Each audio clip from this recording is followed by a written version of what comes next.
Sinead O'Connor put her plan of moving to London in action just weeks before her death, aged 56, after staying in Dublin for the sake of her 4 children.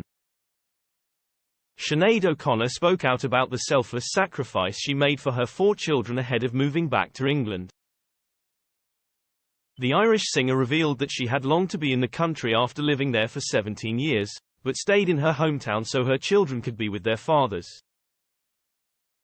The Nothing Compares to You hitmaker is a mum to 4 children: Jake, 36, Rasheen, 27, Shane, who died aged 17 last year, and Yeshua, 16, from 4 different relationships. Speaking in 2014, she expressed her love for London and wanting to move back there when her kids were old enough. Sinead told The Sun, "I will definitely come back here at some point when my children are old enough. But, you see, their dads are in Ireland. I wouldn't move them from their dads for anything. I will come back here, though. I'd love to sell a *T load of records frankly, so I can buy a place in England." The singer went on to recall living in England for 17 years, adding, "When I'm not here, I still really miss it and I actually physically ache when I have to leave." Sinead made her wish come true and moved into a new apartment in South London just weeks before her death. In a video on Twitter, she gave fans a tour of some of her flat and revealed she was going to create new music. Just 3 weeks later, the singer was found dead at her home.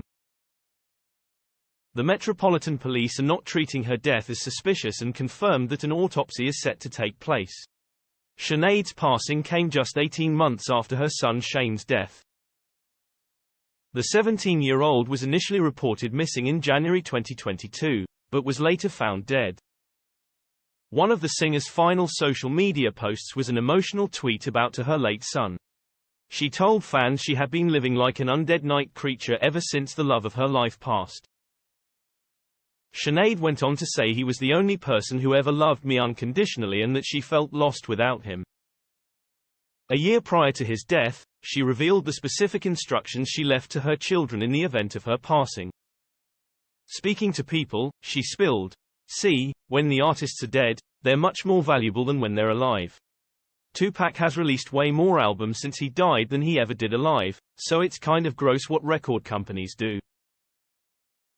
She continued, "That's why I've always instructed my children since they were very small. If your mother drops dead tomorrow before you call 911, call my accountant and make sure the record companies don't start releasing my records and not telling you where the money is."